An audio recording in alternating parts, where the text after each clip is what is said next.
گلزاری اردو 11ویں جماعت کے لیے اردو نصاب لازمی 2019 کے مطابق آزمائشی اشاعت۔ آج ہم اس میں پڑھیں گے خط مشفق خواجہ بنام صدیق جاوید۔ مکتوب نگار ہیں مشفق خواجہ صاحب۔ ہم اس میں اہم اقتباسات کی تشریح پڑھیں گے۔ بسم اللہ الرحمن الرحیم۔ ربی یسر ولا تعسر وربی تمم بالخیر۔ خط مشفق خواجہ بنام صدیق جاوید، مکتوب نگار مشفق خواجہ۔ اقتباس نمبر 1۔ جھنڈیر کے میاں مسعود احمد کی لائبریری میں نے 1996 میں دیکھی تھی جب میں بہاولپور گیا تھا۔ چونکہ وقت کم تھا اس لیے سرسری نظر ڈال سکا۔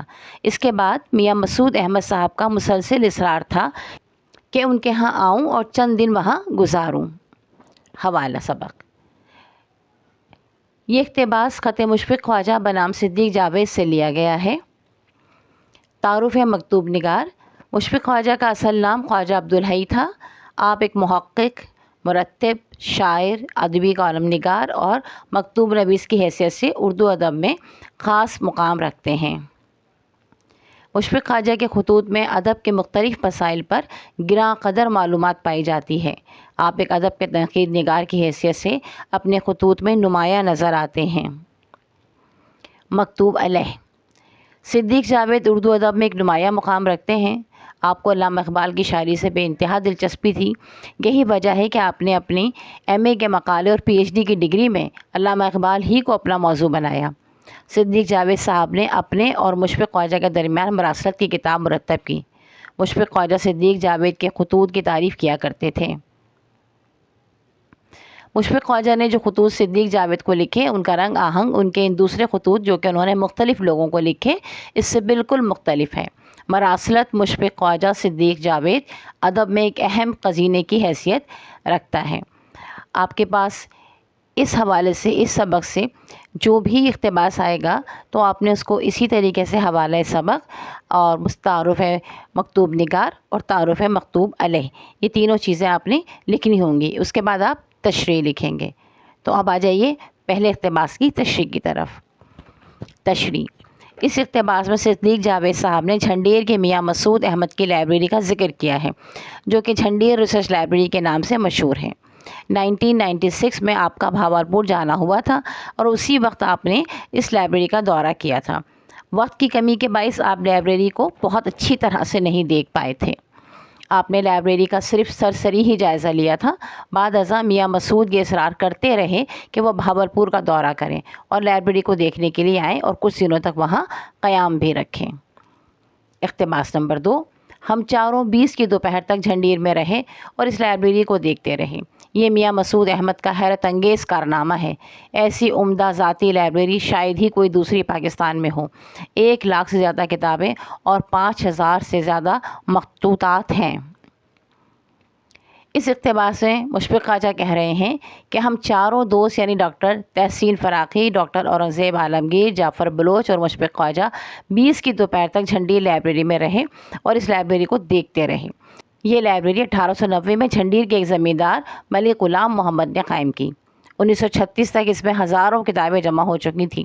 ملک غلام محمد کی وفات کے بعد لائبریری کا انتظام ملک غلام محمد کے نواسوں میاں مسعود احمد اور ان کے بھائی میاں محمود احمد کے ہاتھ میں آ گیا۔ پاکستان میں موجود ذاتی لائبریریوں میں اس لائبریری کا ایک منفرد مقام ہے۔ مشفق خواجہ کے مطابق اس وقت تک لائبریری میں 1 لاکھ سے زیادہ کتابیں اور 5000 سے زیادہ مخطوطات موجود ہیں، مگر اب کتب کی تعداد تقریباً 2,35,000 تک پہنچ چکی ہے۔ یہ لائبریری قومی ورثے کی حامل تاریخی لائبریری ہے۔ اقتباس نمبر 3۔ ہم لوگ ایک روز بہاولپور بھی گئے۔ وہاں میرے ایک دوست سید احمد دفن ہیں۔ اس نواح میں آ کر ان کی قبر پر فاتحہ خوانی نہ کرنا اور ان کے اہل خانہ سے نہ ملنا تو یہ آئین دوستی کے خلاف ہوتا۔ تشریح۔ اس اقتباس میں خواجہ صاحب بہاولپور میں اپنے دوست سید احمد کی قبر پر فاتحہ خوانی کرنے کا ذکر کر رہے ہیں۔ آپ فرماتے ہیں کہ بہاولپور آنے کے باوجود اپنے دوست کی قبر پر نہ جانا اور اس کے اہل خانہ سے ملاقات نہ کرنا یہ دوستی کے آئین کے خلاف ہے۔ سید احمد عمر میں خواجہ صاحب سے بہت چھوٹے تھے مگر خواجہ صاحب ان کی بہت عزت کرتے تھے اور فرماتے تھے کہ وہ ذہنی عمر میں مجھ سے کہیں زیادہ ہیں۔ آپ ان کے علمی ذوق کی بھی بے انتہا تعریف کرتے تھے۔ بے حد مخلص اور محبت کرنے والے انسان تھے۔